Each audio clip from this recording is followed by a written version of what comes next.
Jemaat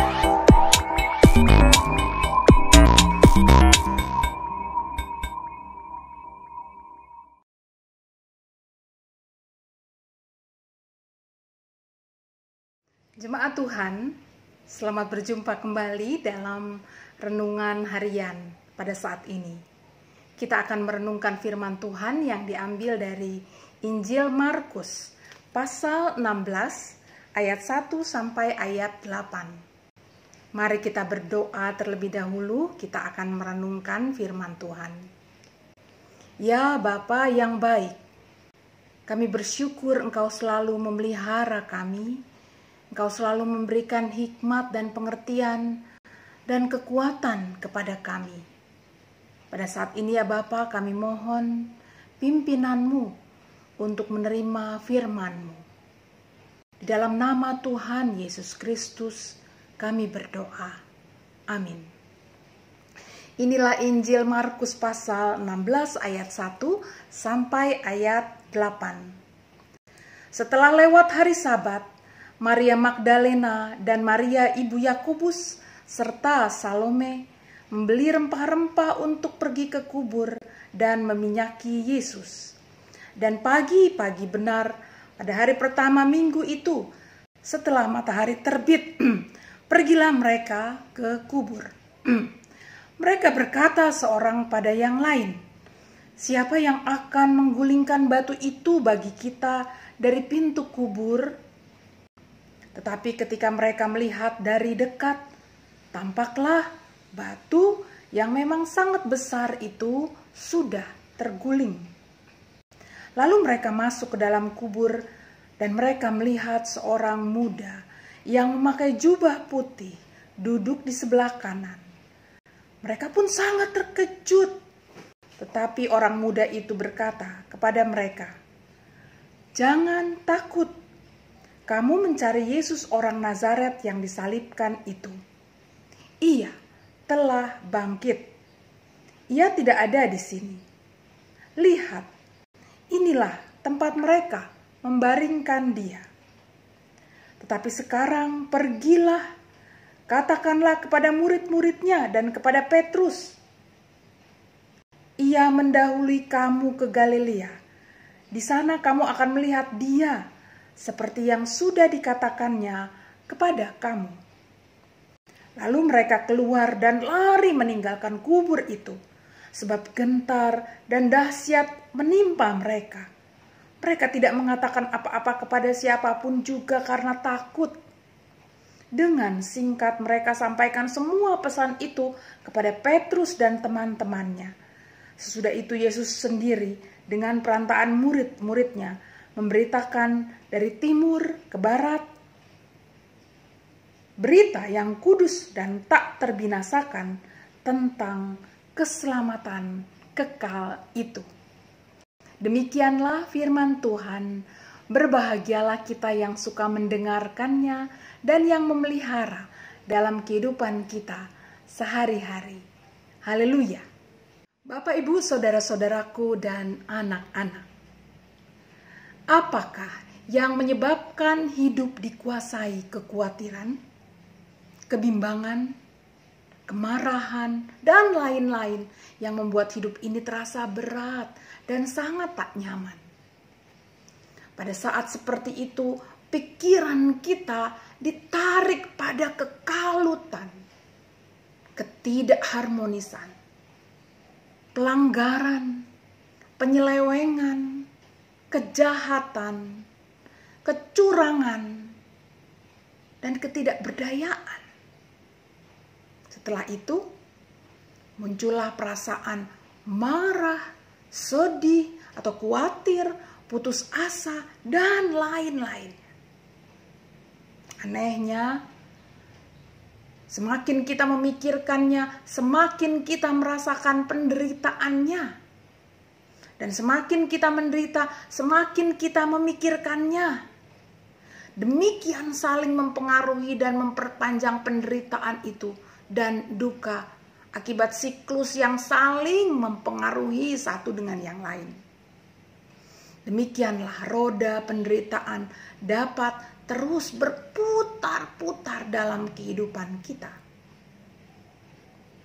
Bapak, Ibu, saudara-saudaraku dan anak-anak, kisah Paskah dalam bacaan kita di atas tadi adalah sebuah kisah tentang kemalangan dan penderitaan yang paling akhir, yakni kematian.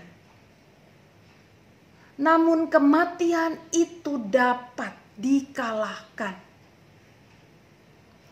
Batu besar yang menutup kubur Yesus yang tidak dapat dengan mudah menggulingkannya untuk membuka kubur itu, kini telah terbuka. Ketakutan pada tahap akhir kehidupan, yakni manusia, jangan menjadi ditakutkan lagi. Karena kematian bagi orang yang memiliki iman pengharapan adalah sementara. Mereka yang mengalami kebangkitan sungguh-sungguh akan merasakan hal ini. Karena mereka yakin akan mengalami kebangkitan. Dalam kisah Paskah ini, kita diingatkan untuk kembali memegang teguh iman dan pengharapan kita karena kebangkitan Tuhan Yesus. Mulai sekarang, Bapak, Ibu, saudara-saudaraku dan anak-anak, selanjutnya kita akan memilih meninggalkan segala kepahitan dan penderitaan masa lalu dan memutuskan untuk mengarahkan diri dan bangkit untuk punya kekuatan dan pengharapan pada Tuhan Yesus yang membangkitkan kita juga. Kita mengakui bahwa dahulu kita sedih, kita khawatir, kita kecewa, kita gagal. Tapi kini dan selanjutnya kita akan bangkit dan mempelajari, jika mungkin dipelajari, kegagalan dan penyebab duka dan kecewa itu. Namun kita tidak akan dikuasainya lagi,